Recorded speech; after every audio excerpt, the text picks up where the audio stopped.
So, what about the culture in agriculture? The word agriculture is so familiar to us that we forget what it means. That is, the act of cultivating animals, plants, and other living organisms to produce food. How, by whom, and under what policy and environmental conditions? These are really important questions. The question of why we cultivate in the way we do. We cannot take that for granted. But all too often it's ignored, that question is ignored, or it is reduced to the economics of supply chains. So I work with a lot of colleagues and commodity chain research is the buzzword of the day. And while they do look at political considerations and policy considerations, I think the economic dimension in commodity chain research is all too dominant. So in this talk, I argue that any food system transformation requires renewed recognition of and respect for the cultural dynamics within farming systems. These dynamics can be a force for change or for the status quo. So why was last year's talk easier? I was talking about culture in consumption. And this is where in agri-food circles we find culture spoken about. Consumers are cultural beings. They eat according to particular rhythms, norms, traditions that are passed down from generation to generation. I talked last year about research we'd done that showed that people were eating according to what Bronwyn Isaacs and I call the moral arts of everyday life. I talked about how traditional and bureaucratic authorities, institutions like the family, the mother, the chief food provisioner, the farmer, was really, had been delegitimised, and households were listening more and more to charismatic and commercial authorities, the most obvious being Ronald McDonald.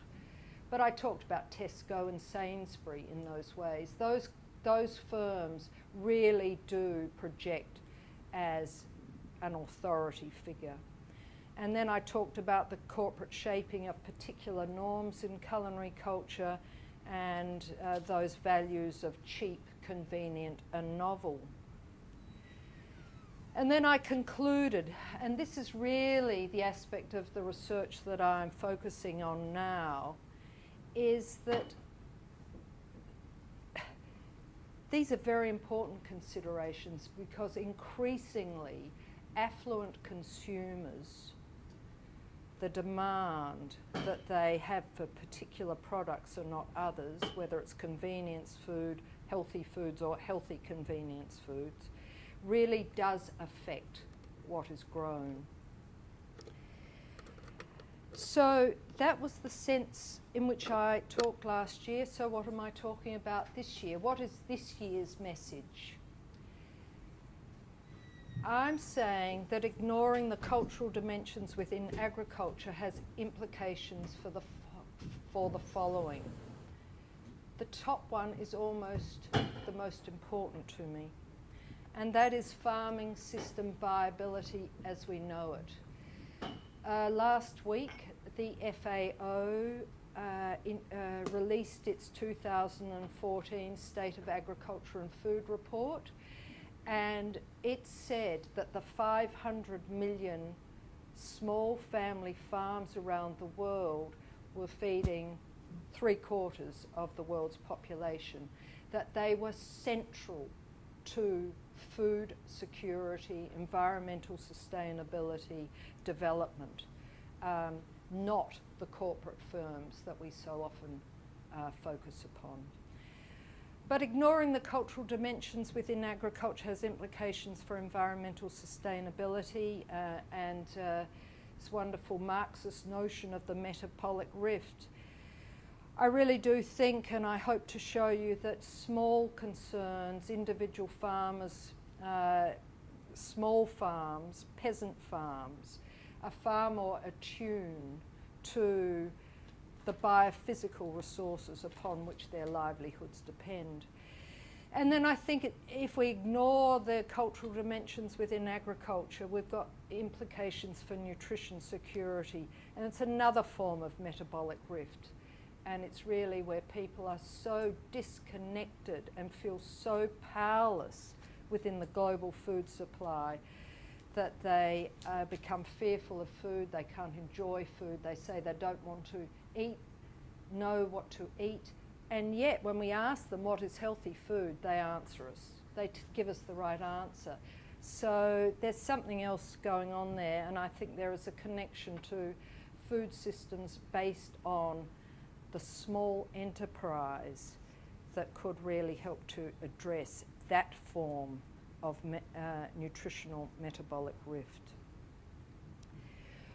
When I refer to culture, I just would like to refer to a co-edited book that I've done with anthropologists Kathy Banwell and Stanley Ulajacek from Oxford.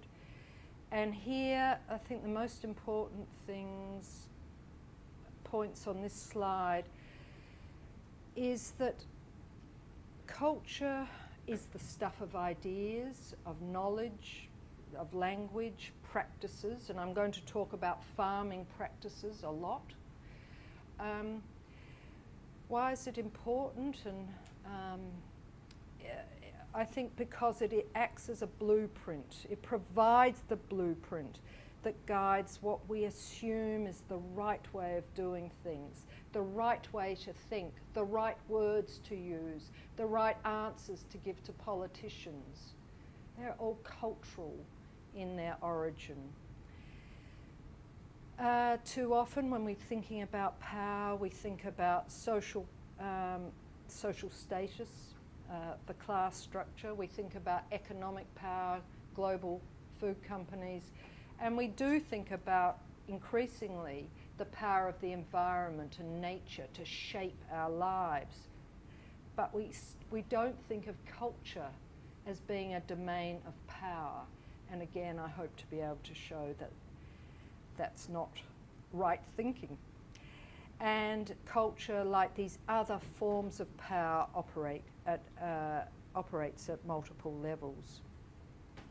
So what I'm wanting us to do is to explore together whether a cultural framing of or perspective on agriculture helps us to become clearer about two things: whether combined market forces, government policies, and the actions of civil society are driving out a diversity of farming approaches such that the family farm system is becoming imperiled, and that we may end up, as some have said, in a state of agriculture without farmers.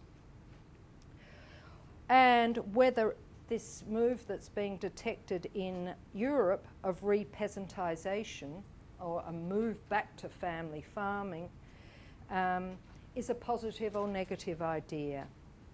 And as I said earlier, both are highly topical given the FAO's call to arms that we support, governments support family farms, not corporate farms.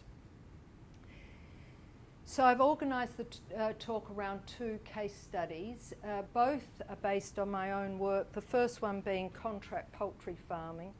Now, I've been studying the poultry system for 20 years. It was the subject of my PhD. But I've extended that work into Thailand, and so I'm going to say a little bit about Thailand and some contradictory policies that the Thai government has underway to support, whether to support the family farm or not, and the role that the contract farming model or practice is playing there. And then I'm going to turn back to Australia and commercial Australian apiary or beekeeping and what is happening there, and the particular challenge that is bearing down on the apiary industry from conservation bodies. And it's a very it was an unexpected finding from fieldwork that I've been doing with a PhD student, Fern Edwards. In each case, I'm interested in how the changes in farming styles or farming practices which are being forced upon or encouraged by broader forces can potentially impact on nutritional security and environmental sustainability at different scales. But I don't have time to join the dots. Really, I'm going to try and tell you two stories. If there is time, and there's probably more appropriate to the discussion, I was going to turn to a theoretical question. And within political economy, agri-food studies, it is what is called the Agrarian Question. And this is the relationship that farmers, growers have to land, to the means of production and farm livelihoods. There are applied questions, and again, this would be terrific for discussion. What policies are required to support small family farms and peasant farming? And what are the agricultural policy repercussions of recognising something that is called intangible cultural heritage values of farming? Because what we're seeing these days in Europe in particular is small farms are receiving their greatest supporters from people who are saying, they're an important part of our cultural heritage. But my B story really complicates, says this is not so easy. So, the contract model of farming as applied to poultry. Now, I am at this point going to do a little bit of reading. It's reading from work of mine that appears in a French reader, so there's no English version, but it sets up, as they say in this day and age, it's the backstory to the current story, and it's a cultural history of poultry farming. In almost all countries, the extremely cold ones being the great exception, the household capture of wild birds, followed by the domesticated raising of chickens, goes back thousands of years, although the specifics of timing vary. Using the duck house as a model, the Chinese are reputed to have begun egg incubation activities and bird rearing in the 4th millennium BC, although others nominate activities in Vietnam 6 millennia earlier, and some say 2 millennia later. Suffice to say, it goes back a long way. There is some consensus, however, that the Romans were the preeminent European group for perfecting early fowl species management, and the Greeks are said to have excelled at fattening poultry for their table. Able only to fly a small distance and hence relatively easy for people to catch and tame, meant that land-living fowls became integral to many early settlements. The reasons for their incorporation into human societies were varied, ranging from food production, eggs and meat, prop for divination ceremonies, games and entertainment, and as an object of gift-giving and hence status. They were also considered to have special powers and to know something of the future, and they were duly consulted as to tactical matters regarding war planning. Bird multiplication and rearing has always followed a feed source. While initially free-ranging around domestically generated waste material, they were brought into the hen house, barn or village pen early in human settlement. The raising of chickens, especially for eggs, has long had a gender dimension. Their small size appears to have culturally legitimised women as bird handlers, while men tended to larger beasts. During the 19th and early 20th century, farm women made an independent income by selling eggs, and the importance of that stream of income generation was officially recognised after the First World War, when governments directed that women hand egg production over to their husbands to offset high unemployment. From the 1920s onwards, commercial scale egg production became established on mixed farms in Europe and North America. So, that's the situation that pertained for millennia. If we turn to the beginning of the 20th century and early histories of commercial poultry production, both for eggs and meat, they typically report that family farmers who established animal feed businesses to find a market for their grain surpluses entered into arrangements to supply farmers who were building large flocks of edible birds for the commercial market to be sold through fresh city markets.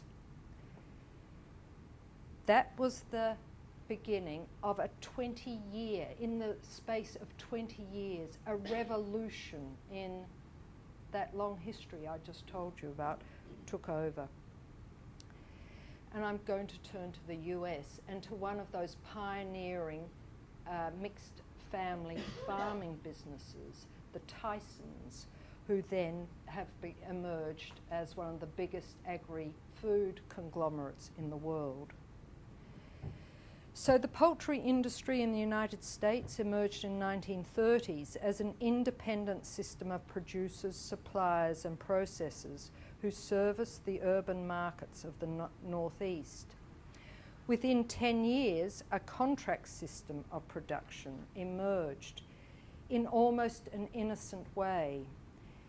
It began with handshake contracts between feed companies and local farmers.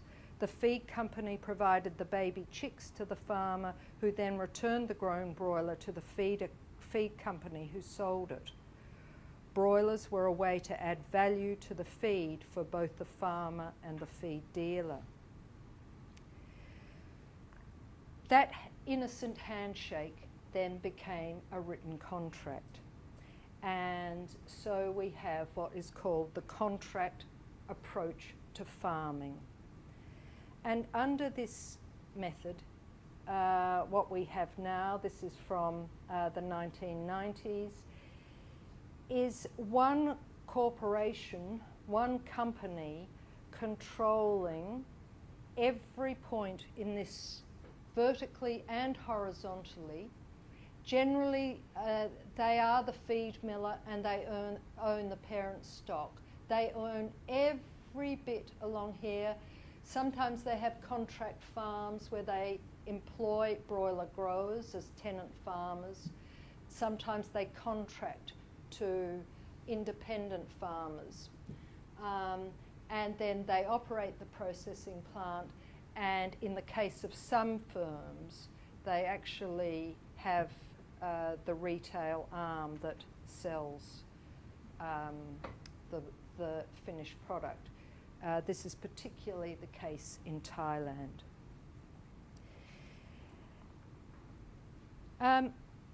So research from the United States and from my very good colleague, Doug Constance, reveals that in the early stages of this system, the sharecropping arrangement, so poultry moved from the north down to the south where sharecropping was acknowledged, where you worked on somebody else's farm for a fee.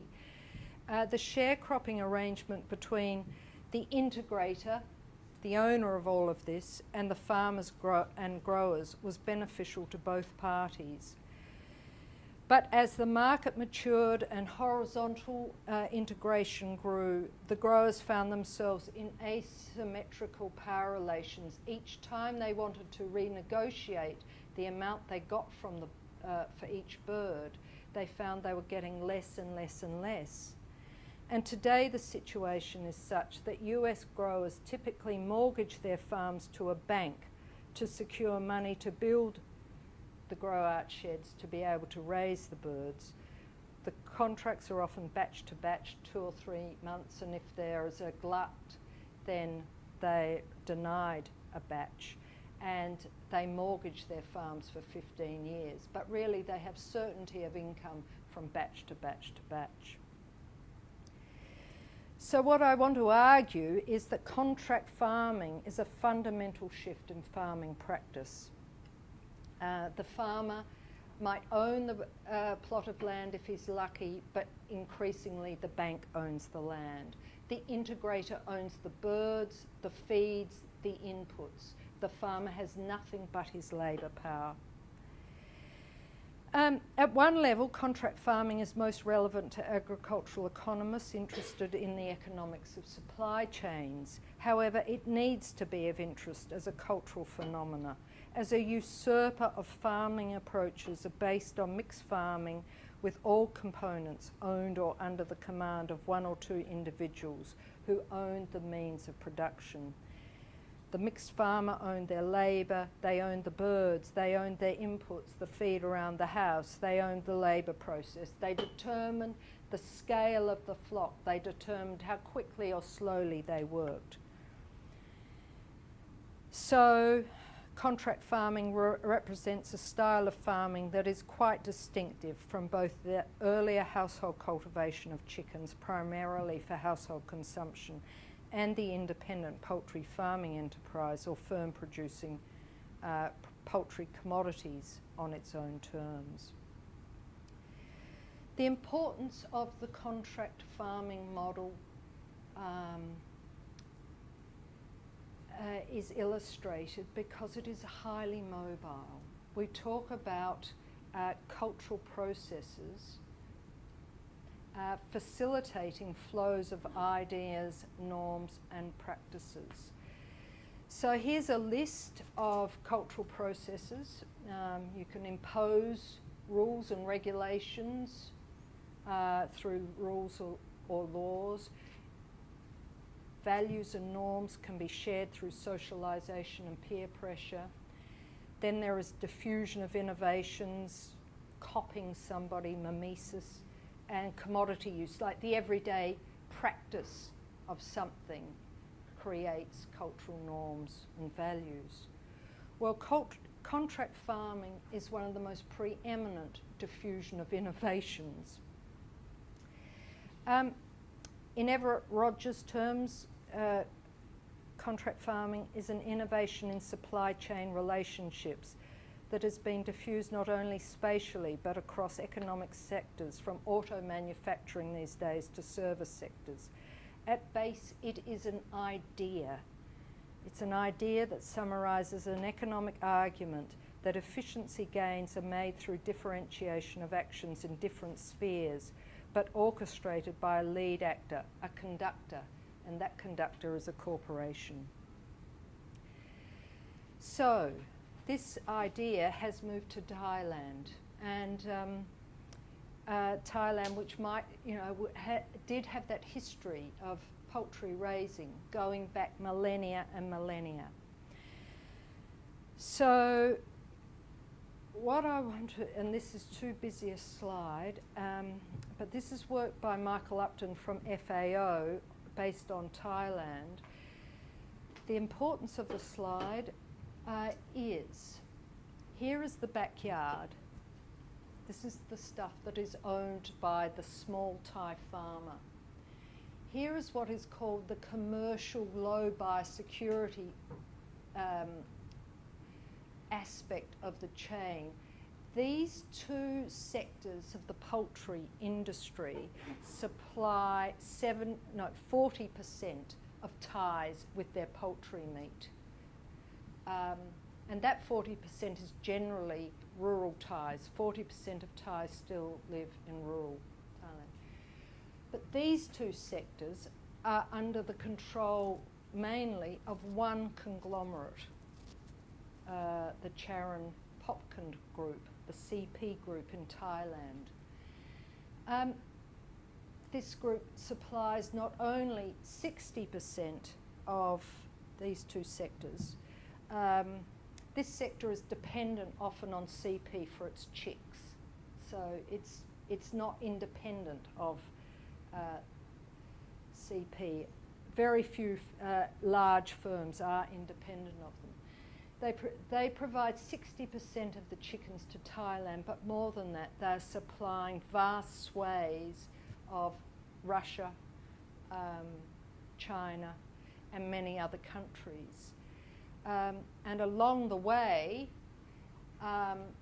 CP has become the biggest contract farming conglomerate in Asia. It began with poultry, moved into shrimp, employing Thai fisher people under these contracts that are insecure, etc.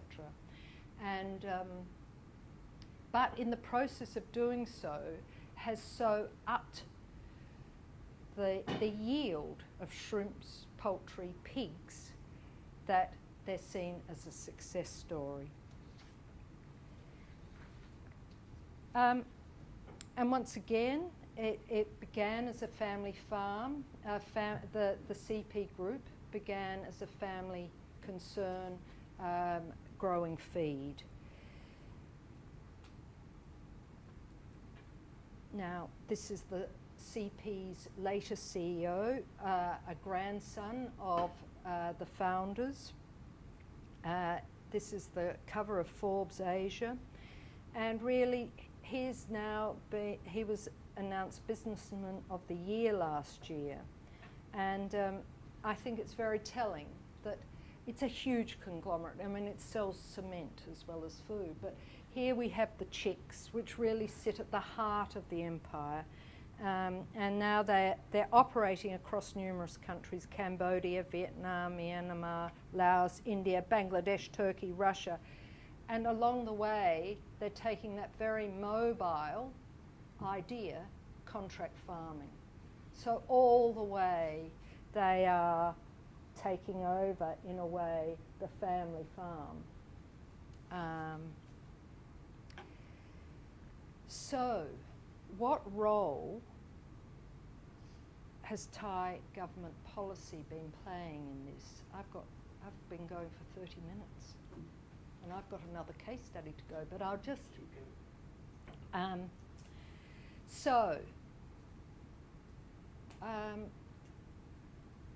the question, do governments intervene in culture? Well, yes, they do, via the contract model of farming. The Thai government has two broad policy approaches to the future of its food system and Thai agriculturalist livelihoods. The first is called the kitchen to the world, and the second is the sufficiency economy. It is fascinating. The former encourages contract farming, the latter not. Together, they encourage a diversity of farming practices, but they also sit in tension with one another. So how has this situation evolved? And here I'm drawing on material from another PhD student and work that I've been jointly involved with, but the student is Matthew Kelly. This work's under review. So what is the kitchen to the world? Well, since the 1970s, a major Thai government approach to rural development has been to increasingly commercialise agriculture and bring farmers into the cash economy. The assumption was that rising incomes would allow rural Thais to purchase the food products that they did not produce themselves and become more food secure. This approach extends to include smallholder farmer participation in agribusiness dominated and export-oriented production. The Kitchen to the World policy aims to increase production and export of both primary agricultural products and processed foods on a massive scale. One consequence of this policy approach has been an increase in the use of contract farming in Thailand. So that now, as I said earlier, Thailand is now the biggest contract farmer in Asia, with more than 500,000 contract growing households under its wings. And the government has also been actively involved in the process, with the Ministry of Agriculture and Cooperatives and the Bank for Agriculture and Agricultural Cooperatives helping facilitate contracts, providing farmers with credit to help establish new production methods. What I can't tell you is that the contract model of farming has not just received support from the Thai government and governments all around the world in a way, but international agencies love this approach to farming. but I can't go on to that. The few numbers of studies that have really looked at the benefits of contract farming to small holders have given very qualified benefits. Yes, in the early days it generally helps to improve the conditions on the farm and income streams for farmers. But as corporations move from locale to locale to locale looking for the lowest cost labour, then those farmers who have bought into the contracts are left literally high and dry. And there are unintended consequences on rural society cohesion, etc.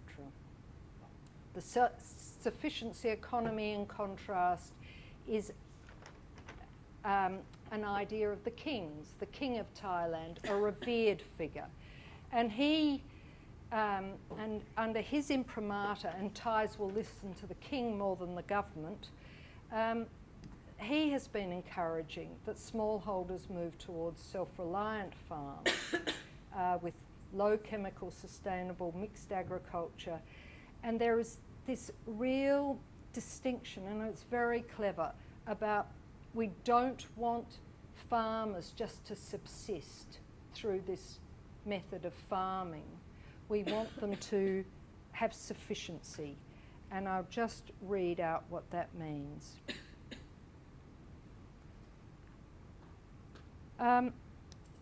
Sufficiency means that farmers produce enough for a comfortable existence, not just their basic needs. At the root of the sufficiency economy is an appeal to the Buddhist middle path of moderation.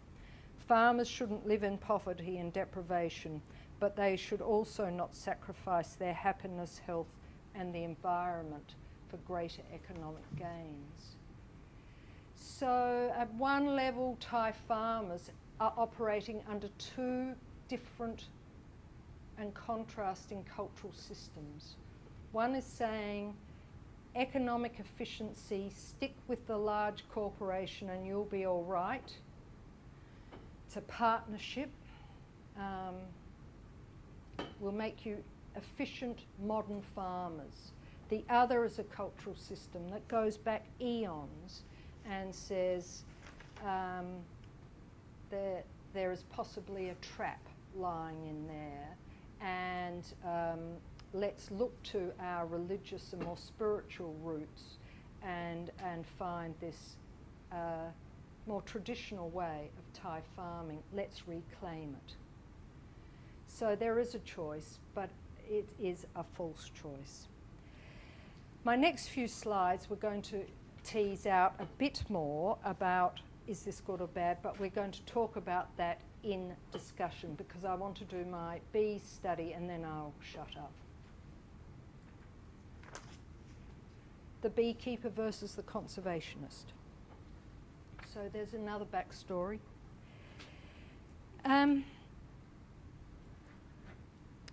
Just as humans require nutrition which follows from bee pollination, so bees require their own good nutrition in order to sustain their pollination activities.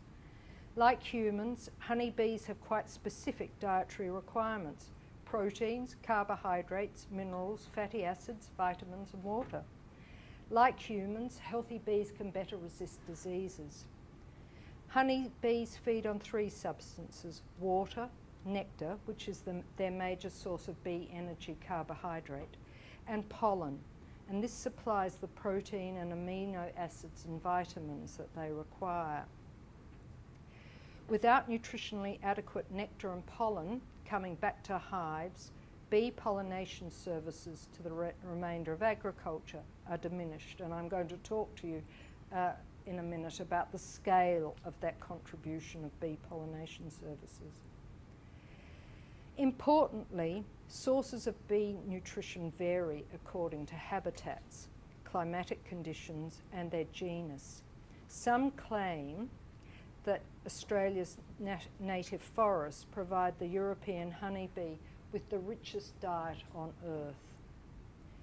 So, over the last 200 years, a relatively recent history, the common apiarist practice has been to move their beehives 5 to 7 times a year according to the seasonal flowering site availability within the native forests. And in this way, they will prepare their bee colonies for orchard or crop pollination. So here's a cultural farming practice, the practice of commercial apiarists. It does go back to about the 1820s. But what I have learned is that this practice is under challenge from a very unlikely source. So why does this story matter at all? In a way, this story is more important than the poultry story.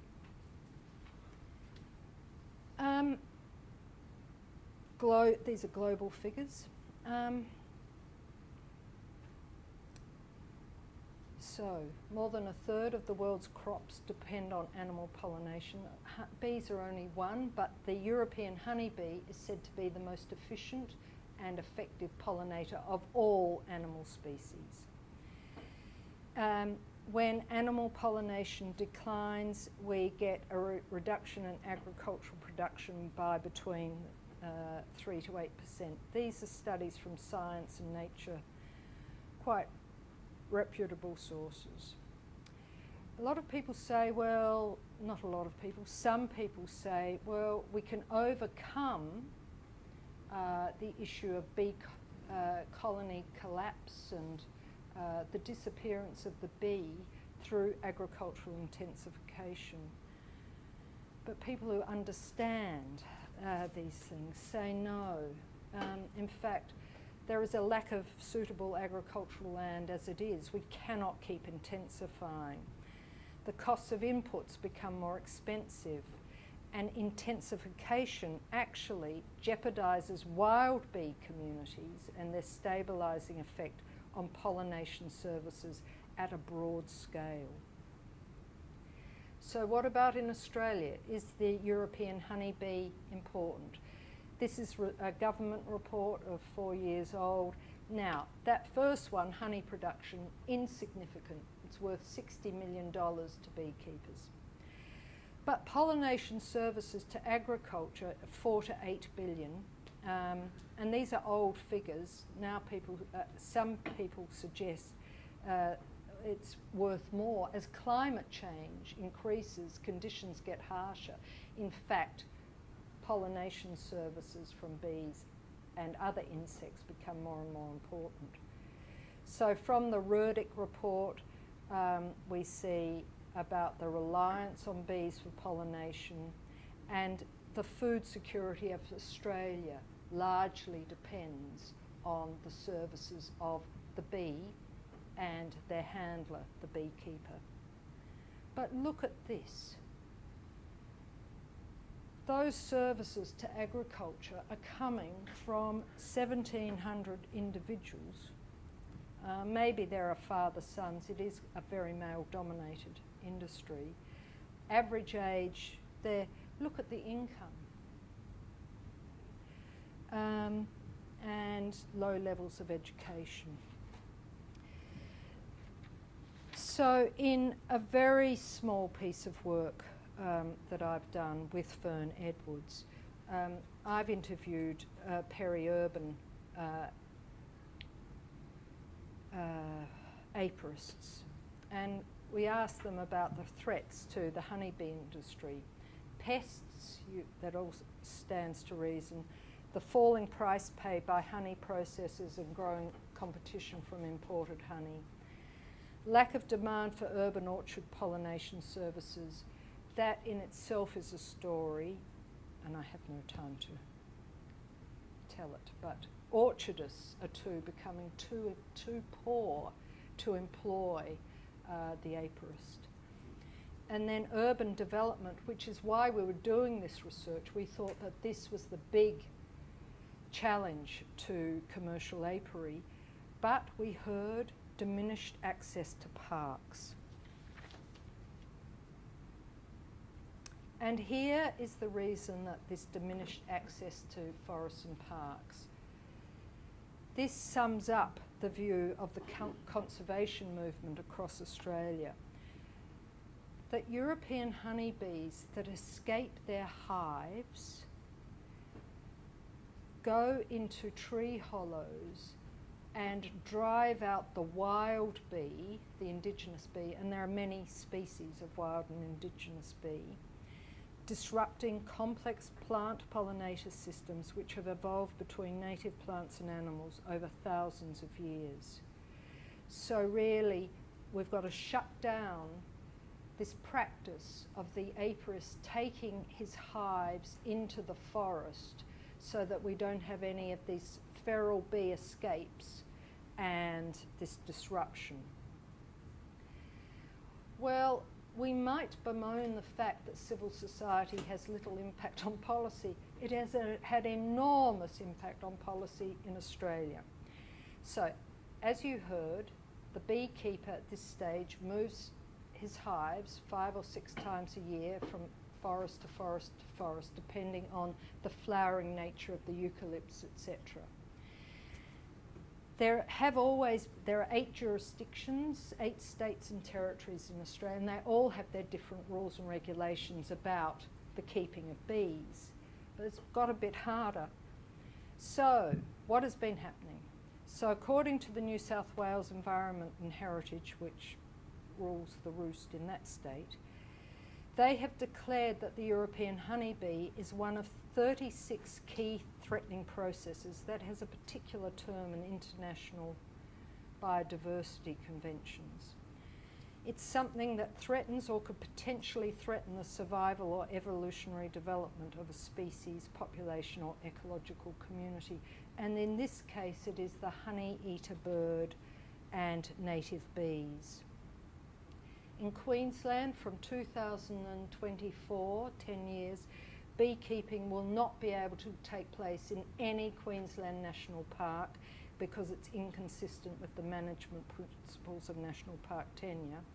Victoria's taken a slightly more middle path, but they still rank apiary really down its list of priorities alongside mining in the national park. That's its view.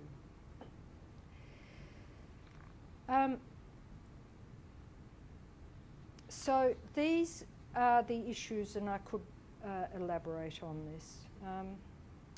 This is a huge challenge to the viability. Think 1,700 beekeepers on an income of $15,000, now on the road for many more weeks a year with high petrol costs to find that bee nutrition I described at the beginning. It's just unviable. So what can be done under this circumstances? Well, the work that I'm writing up at the moment is to say, well, hold on, is there a middle path through this? And I was delighted to see that the Union of Concerned Scientists, a global body in 2001, one of its hot topics in invasive science said, what should be done in those rare circumstances when invasive species, i.e. the European honeybee, provides valuable ecosystem services or can support threatened and endangered species? Because one way in which these honeybees can do that is they also do pollinate other plants along the way, as well as perhaps chasing out things they're doing. But of course, they are supporting threatened biodiversity in agricultural fields. So really what we're saying is maybe there should be a consideration of a different set of cultural values, and that is that you can sustain an environment and a farming practice and food security through conservation, that beekeepers can become, if they do things properly, conservators. And to our delight, but this has not had any impact whatsoever, unlike the conservation movements. The Australian honeybee industry have said, look, we stand for and depend on the preservation of native flora and fauna as much as anybody. And we have as much in common with those in the community whose values support nature conservation and the establishment of conservation reserves. And then they set out a charter of how beekeepers can actually play a role in being conservators, including tree planting, and this very important one of being lay scientists about what is happening, the sustainability question. So I think what I'm going to do is just to so that we do have time, half an hour, for discussion. I was going to talk about the Agrarian Question. We can do that together. I think what I was doing in the remainder of the talk to say, what are the implications of two very different forms of culture within agriculture, the dominance of contract farming practices, and a conservation system of belief, basically, that is saying we've got to separate nature and society. That's what the conservationists are saying about the forests.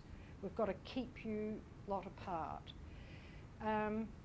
What are the implications of that for agriculture? Well,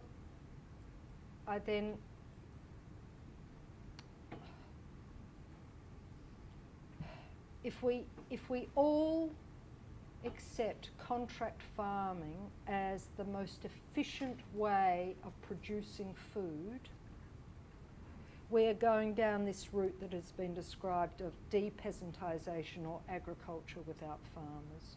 We really are just going to return serfs to the land to work on corporate farms, corporate lands. They won't even look like farms, corporate lands. It began with poultry, contract farming, and it now extends to all commodity food commodity sectors that we can think about. I think I'm going backwards. There is another way, and this is Van der Ploeg's work about talking about re-peasantization, or really strengthening the family farm, governments putting in place initiatives to support the apiarist, for example, on the land. This is about valuing the small, saying scale of yield is not everything. We've got to think dynamic food systems. And my conclusion. I think the cultural turn remains invisible within agri-food systems and studies. It is too often just discussed in the realm of consumption. I'd like us to think about culture as a repertoire of capacities. It's possessed by producers and consumers alike. It does vary across from place to place in time. It's dynamic. It is very much mobilised in different ways according to historical and structural relations. So whether it's government policy, business supply chains, or civil society activism. But the beauty about thinking in cultural terms is that it is very powerful as an instrument of change. We saw that dramatic change with contract farming, which, as I say, is an idea as much as it is an economic supply chain tool. And so this is where we can mobilise. And finally, I just wanted to say that farmers are not just food producers. I see them as the preeminent cultural actor. They're all those things up there, conservator even, conservationist. And to me, styles of farming, contract farming, the apiarist model of being on the road, feeding their bees from nature and not feeding them from some corporate eyedropper. Very, very important and pivotal to food system sustainability. So let's have a discussion. Hi, Jeff Tansey. Four thoughts. One, you mentioned about the commodity chain and seeing it as efficient.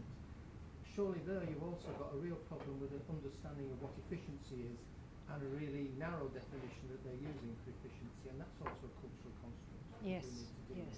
yes. Secondly, I think China is the massive one in South Asia, where there is a huge push, the CP model, and where still most of the food in China is produced by very small farms. And so I think there's a really interesting issue on what is happening in China and what the dynamics are. And there are definitely two different currents going on. The dominant one is the CP model. The one that has some resistance in China is the sufficiency model that is strong. Third thought occurred to me about farmers. I don't know if you ever remember the work of Michael Hector on internal colonialism. The internalization of the very culture that is antithetical to their interests that you're talking about. Yeah. So there's an issue there, how that operates. Yeah. And listening to the earlier bits, I mean, it sounds to me, coming from the north, that we're talking about classic outworkers. Farmers just become outworkers. Or, as you said, all they have is their labour. And now the land, they've also got an asset, which most workers don't have. But actually you command the asset through the way you've structured the contract.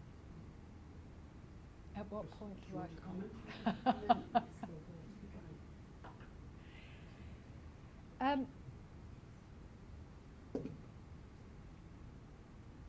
Right. My stark choices. I will just, the poultry story,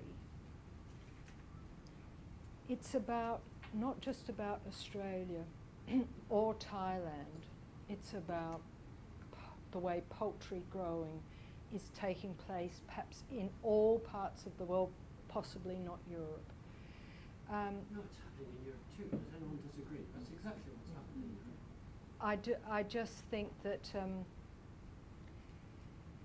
it is a gloomy prospect for Tim, for farmers who decide that their only way of making a living is to enter into a contractual relationship with a corporation from year to year to year. It's gloomy. And I really am convinced by that in poultry because of the work of Doug Constance and colleagues in North America and South America. So they produced this article about what's happening in Mexico, and all the Mexicans who were growing, 20 birds and who are now either growing 200,000 birds or they're the illegal immigrants in the United States doing the cleaning of people's houses. I'm very, very pessimistic about the corporate control of agriculture. Whether there is just there's the small farm, the niche farmer, the person who supplies the farmer's market. Are those our only two alternatives? You're absolutely right, not. I mean, there are some wonderful writings, even in Australia, about food hubs, alternative food hubs, actually giving small farmers and groups of farmers alternative distribution networks, information, assistance, capabilities to actually get food onto the market, but without going into the corporate supply chain. So no, of course, it's not, the urban slum or repeasantisation. There is a continuum along there. But yes, my story on the nature and Australia is grim. Its conservationists are just hardline on so many matters, not least being kangaroo farming, which I talked a little bit about last year. It's for reasons conservationists understanding their interpretation of kangaroos in the rangelands and animal welfare practices that is really means that we're not eating what many consider, not least our dear colleague Tony McMichael, a very healthy and sustainable food source. So I do think there is something peculiar about that in Australia.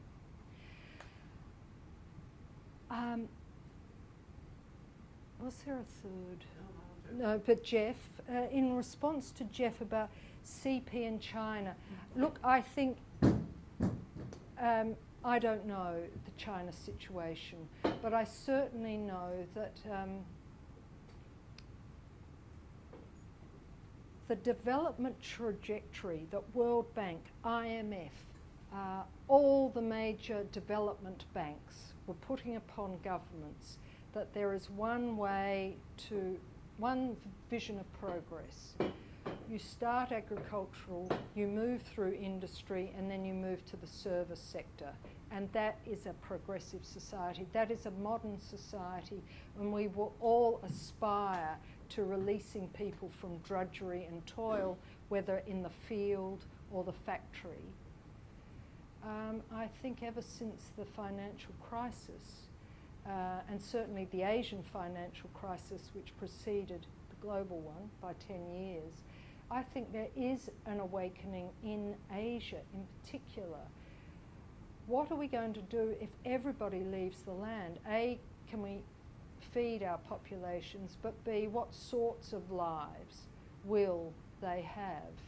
And isn't a thriving rural society good? So I think the Thailand example is fascinating, because Thai society and farmers are being offered a very stark choice.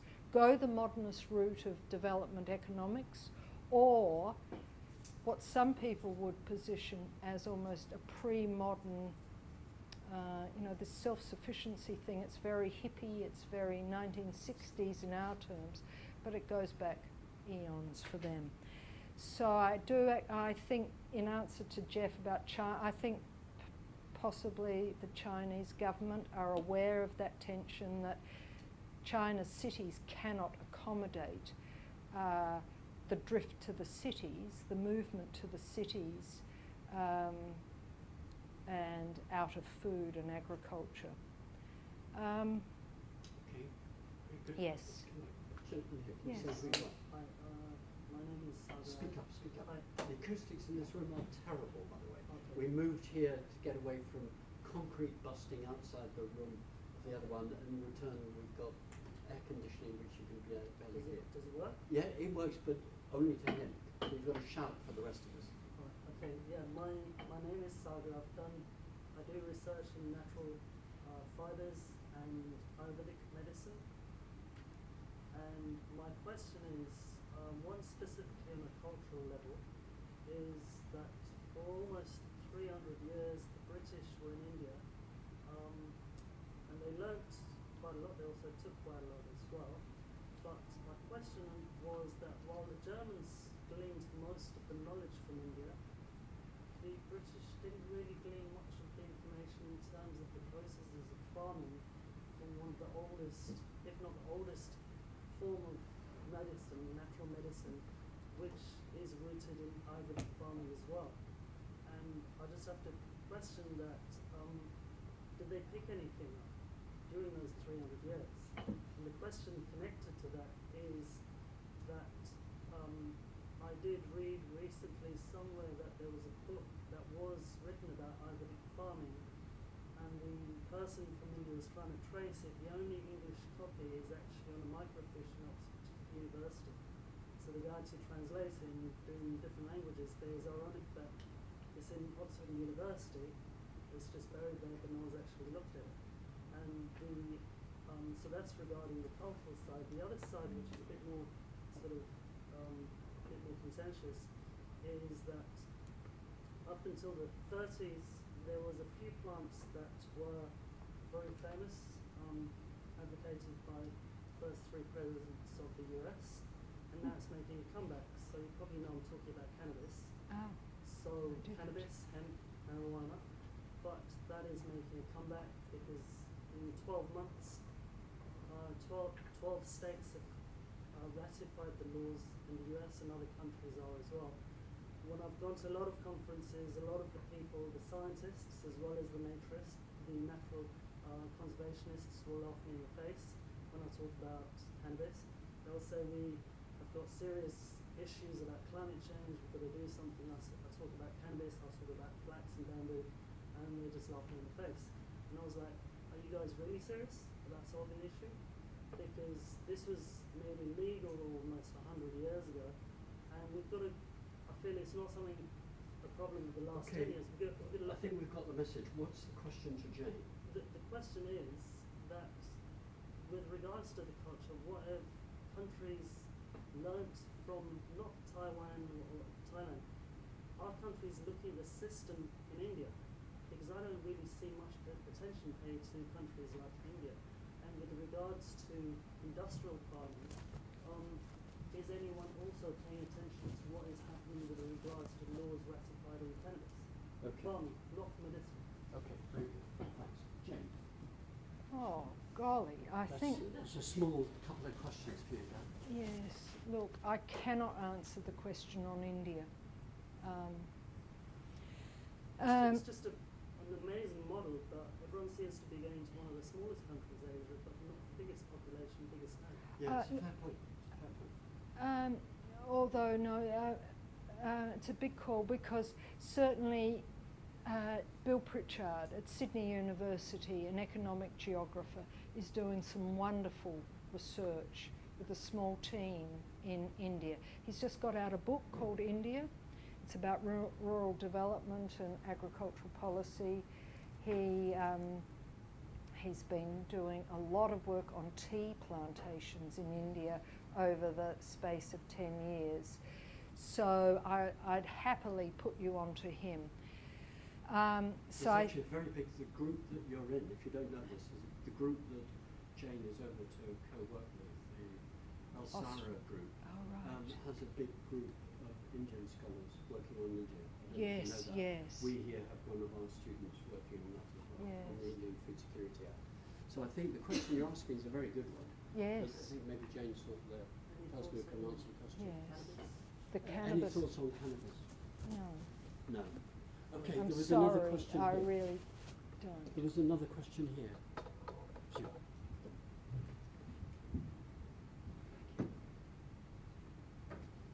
Oh, that's really interesting. My name's Barbara Woods, and I'm a biologist. Right. Can you speak up? Shout. So, we were talking about the loss of de-skilling and the loss of knowledge, but also I see a loss of biodiversity in your livestock, because if corporates that have complete control, they will sell only a small proportion of different species of crop or whatever. So have you considered that, and in terms of how you would reduce the ability to adapt to disease and pests? Yes. Very good question. Yeah. Look, again, This is a Tony McMichael question. I know, and it is also another question of the people at the Leverhulme Centre for Agricultural and Health Research. So I am in discussion with a large team. They call themselves, they're part of the One Health movement, where they're looking at the health of animals and the health of agricultural environments and the health of populations are one and the same. And they would subscribe to your argument that if we are just growing the cob bird, I think, is one of the birds that is used by the poultry integrators. There are about 3 on the planet now. They all have a dedicated feed source. They all have particular veterinary inputs. It is a formula. And they will not have a range of livestock because they all grow, as you know, at different rates. They need different feeds. They need different care. So there is a fear amongst the One Health community, the community that is looking at livestock system resilience to disease and to the question of zoonoses, the animal-human spread of disease, that the corporate model of livestock production is where the biggest risks are. Now, there is an apocryphal story, I don't know if it's true or not, that avian flu, one of the outbreaks, I don't know, 5, 6, 7 years ago, actually began in a flock of birds controlled by CP. They were birds that were supplied by the CP firm. But because CP had such total control over the supply chain, they were actually able to shut down the disease. Like, they just were ruthless in culling birds. They were ruthless about tens of millions, and they were able to, so cashed up and their corporate reputation depended on it, they were able to bury the carcasses, etc., in an adequate way. And there are a lot of a lot of people try and say, it's the household poulterer, it is the man and woman who lives next to their bird. That's where these avian flus arise. But the One Health people, they would make a wonderful food thinkers seminar, Tim. They, I think, are of the view that if you reduce the diversity in your flock and in your breeding systems, in your feed, in your veterinary supplies, then you really are endangering that entire sector, not to mention human health. Very good. Hi Jane, I just had a question.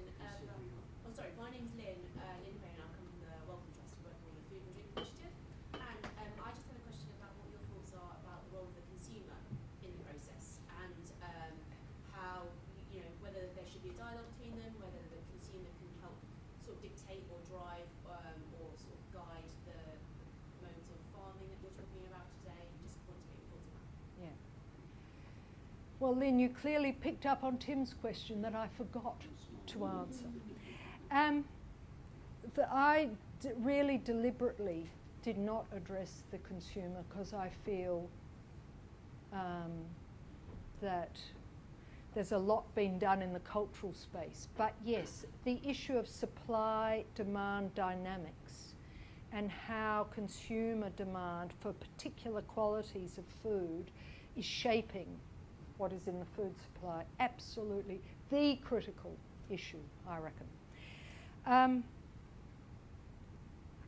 I think we are seeing so many instances. So, okay, I sounded very critical of a particular part of the conservation movement, but conservation societies, animal welfare societies made up of consumers have really, I think, made dramatic inputs into our sensitivity to how agriculture is performed. So now in Australia, I don't think you can grow eggs within hens that are caged. Supermarkets now have very, very little grain-fed beef on their supermarket shelves. Tesco refused to have kangaroo on its shelves as a result of British consumers saying no, the animal welfare standards are too low. We're not convinced of them. So Tesco stopped that overnight. So I think consumers, and I'm talking about affluent consumers who can have got enough money, who can then care about the environment, animal welfare, etc., do have a role to play. Now, whether they care about farmer livelihoods, so in a way, this is just, again, the Australian in me talking. I feel as if Australians are much more turned on by environmental sustainability and slowly but surely animal welfare issues. But the plight of Australian farmers, 300 leave the land a month. The suicide statistics amongst Australian farmers, nothing like India, but they're shocking. Mental health issues just rife. Whether Australian consumers care and can join the dots between the farming practices, whether contract farming, standalone farming, supplying of the supermarket or the farmer's market. I'm not so sure, and I think this issue of farmer sustainability is something that I would like Australian consumers to care more about, where they do say to politicians, look, we have to work out another way of improving farm livelihoods from on-farm activity, not meaning that farmers and their wives have to bust a gut on the farm and then off the farm to try and eke out an existence. So the livelihood issue needs to be addressed. So I think, if we're talking about food price affordability, it comes from two angles. It comes from household incomes, but it also comes from driving down the price that farmers are getting at the farm gate. And that's an issue that Australians haven't yet grasped. So yeah, they are a critically important actor. I think for those who don't know, the Welcome has now become the third biggest farmer in Britain, because it's just Jane wouldn't know this.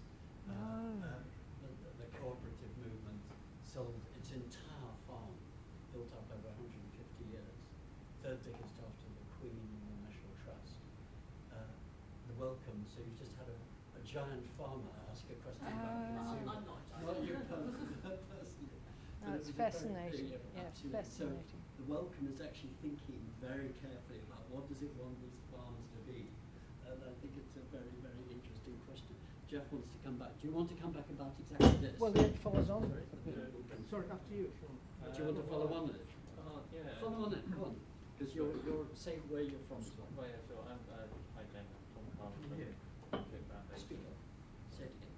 Sorry, Tom Carl from Plunkett Foundation. Actually, just thinking slightly to what Tim has just said as well. I just wondered actually what role and where cooperation fits into the story you just mentioned. So perhaps just what key things perhaps you could say about the role cooperation has had on a small scale around retaining and keeping cultural practices in family farms and small scale farming.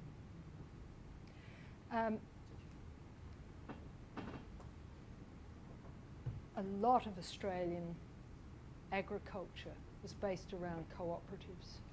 So particularly grain cooperatives. It hasn't been so big in sheep and beef, where the landlord, the large squatter landlord ruled. Absolutely central to the grain industry and its evolution, and also in horticulture. Our most successful food processing companies were cooperatives. They've all been sold. Coca-Cola Amatil has bought the last of our fruit and vegetable cooperatives. Heinz Wattie's bought the one before that. The American companies clearly see that there's a role for these foods, but and the grain cooperatives are all being sold off. I think we have one large dairy cooperative left. So, I'm just more interested on the smaller scale. well, these were Tom, really small. In the case of fruit and vegetables, these were really small concerns, and tens of thousands of horticulturalists, a lot of them from Southern Europe, set up these cooperatives, and that's how for 100 years it's under a cooperative model that they produced and marketed their produce. In this day and age, I'm seeing a return to cooperatives, but not necessarily the producers. I think there are some, and I'm only talking about Australia here, but some interesting instances of where small farmers, small retailers, distribution companies, design companies, urban design, they're coming together and they're all establishing cooperatives to give produce a greater viability so that on-farm activity can continue, often in a direct relationship with consumers. So actually one thing I didn't talk about was the direct relationship between producers and consumers via the box scheme or community-supported agricultural schemes. And there is some cooperative activity there. But I think cooperative activity is only possible to do with state regulations. And whether in this day and age the Australian regulations around cooperatives are, in that hackneyed phrase, fit for purpose, I'm not the best person to ask. But it's very modest there. But I do think it has a huge role. Okay, Jeff, thank you. Can I take you back to one of the very interesting remarks you made and link it to the culture of consumption and what we aspire to eat? When I was a kid, we had chicken at Christmas. Chicken was an aspirational food. And you said the broilers were a way to add value to feed. And we know we've got vast overproduction of grain and food in the world. We've got a big problem with meat consumption. What do you see as the connection? Because this actually wasn't in some senses a consumer-driven thing. It was, how do we turn this cheap stuff into something people will pay a lot more for? And that's what then drove the marketing to sell the product that underpinned the fast food industry, and then links you into vast amounts of fat consumption and palm oil, etc., today. So how do you start to join the dots between those two ends? Well, you can. An academic can do that relatively easily through a commodity chain analysis, and certainly I'm very bemused by the sale of chicken wings. So this is really not the feed into poultry, but the value add. So when I was doing my fieldwork for my PhD, all the chicken farmers and the integrators were saying, if only we could produce a wingless bird, because we are left, yes, now we're finding a market for the chicken feet in the Chinese market, but we have no market for the wings. And now you just see chicken wings served at cocktail parties. They're all battered, or they're marinated. They actually have found something to do with the wings and to make a tidy profit. How do you join the dots between value adding in that part of the chain? I just do think we need the storytellers, the farm. We need not nutrition literacy, but we need that food literacy about where our food has come from, something about the history. Why I laboured the history of poultry is that I'm just fascinated by how rapidly it evolved from being something quite distinctive, from supplying Jeff and me and others who are old enough with the chicken roast on Christmas Day. And now, I mean, many of us spurn it and say, well, it's too ordinary, and why would we eat chicken? We've moved on to the next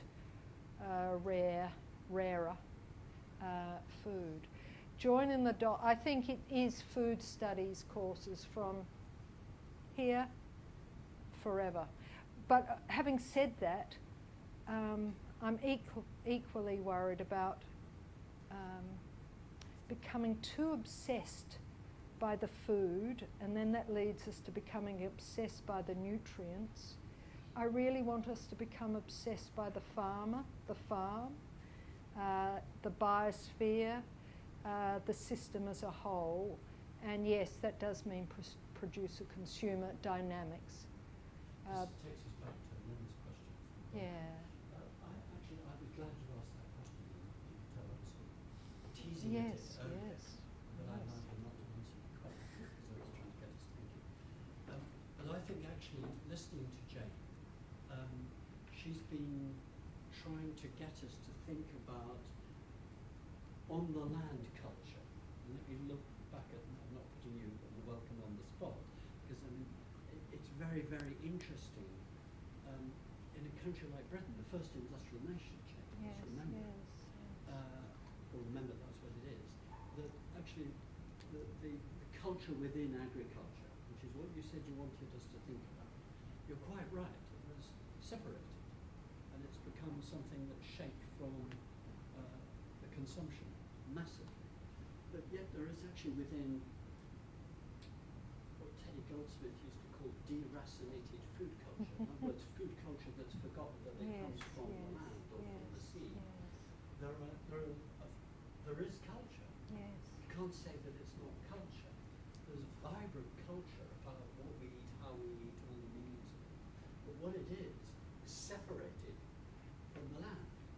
Now, this evening at the Square Meal debate, here are some huge NGOs, some of the biggest in Britain, indeed some of the biggest in Europe, making the case that there is now National Trust, RSPB, and welcome, not that you can sort this, but why don't you join this proposal? It's to think about, let's use the land in a different way, so that it's linked to health, that it's what's done on the land in the field is good for public health, but also good for ecosystems. Whereas the stark choices you were painting in your two models was medieval agriculture, force it, medieval agriculture versus furthering agricultural intensification. I think there's something that's now emerging as something we've got to sort out without going to either of those two wings. So I think you're right to get us to think about the cultural dynamics of on the land. Does that take you back to your metabolic rift at the beginning? It does. It certainly does. You just said, does that take? Go on, put it in. You're going to put it into the microphone. Yes. That's a good interjection. Then we'll get Sarah. Well, you started talking about the metabolic rift, and that's what Tim was Yes, yes, yes. So Marx described the metabolic rift as a robbery system. He said that the move towards industrial agriculture, where inputs were supplied from distant places, or the inputs and the outputs weren't considered, their environmental consequences, that it was really landowners, landholders were robbing the public, the commons, of resources, not only nitrogen and other resources in the soil, but robbing people of their labour, of their worth, of their health. He did actually mean it in an all-encompassing way, didn't he, David? So that notion of the robbery system really encapsulates the metabolic rift, and that we can look at the final product and forget all that has gone into it and its many, many uses. So yes, that. Introduce yourself. I'm Sarah Berry. I'm from public. Speak up. Sorry, I'm from a public health dietitians group, Right. but I'm also doing some in Scotland on rural health. Right. It's just that point about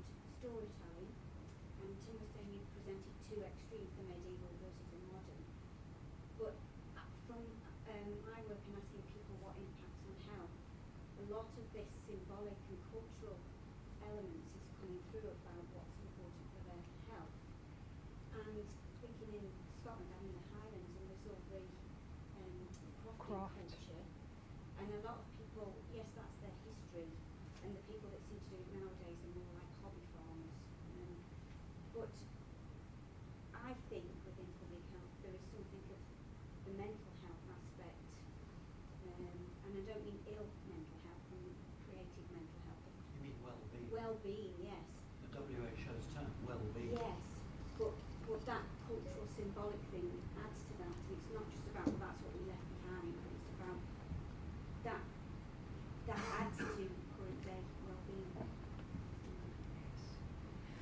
Yes, I object in a way very gently with my dear friend Tim on the ascription of medieval to the peasant status. Oh, it does. And the smallholder status, because I do actually think that it is not a term that would work in policy circles. And in development economics, I've had debates with Andrew Dorward from the School of Oriental and African Studies about it, and there is a particular development trajectory where the relationship to the land, where you're working towards self-sufficiency in the way the Thai King is on about. But there's a community that is working in that way. There is some semblance of cooperative activity, looking after one another, working on one another's farms when the going gets tough and it's the busy season, the planting season. I don't know whether repeasantisation is the best way to capture it, but what I'm trying to say is there is something noble about people who are healing. You could almost say these new peasants, as the new peasantry, as Van der Ploeg talks about them, are trying to heal the metabolic rift. They are trying to live off what is available. They're trying not to have to bring in inorganic fertiliser, veterinary medicines, etc., etc. They're trying to do it within their resources. They're trying to be really creative with new forms of irrigation system, or sometimes returning to terraced agriculture. But when people they say that's backbreaking work, it's like, do you want to return women to the kitchen, Jane, when you talk about home cooking? Do you want to return all those people to broken backs through the arduous toil of work, of being self-sufficient, self-sustaining? That's not what I'm on about, but certainly we need a way of celebrating. I think I've just started to read the works about crofting. I am finding, I was going to say something about wonderful work by Mark Shaw-Smith from Newcastle University, which is talking about the appropriation of land by people who want a holiday home, and how that is breaking the system of pastoralism, which it's certainly from an economist's point of view, it's inefficient, but from a community well-being and vitality, it forms allowing your sheep to run around your croft and then into the next croft if need be. It's essential for the growth in those islands and in that northern part of Scotland, as I read it from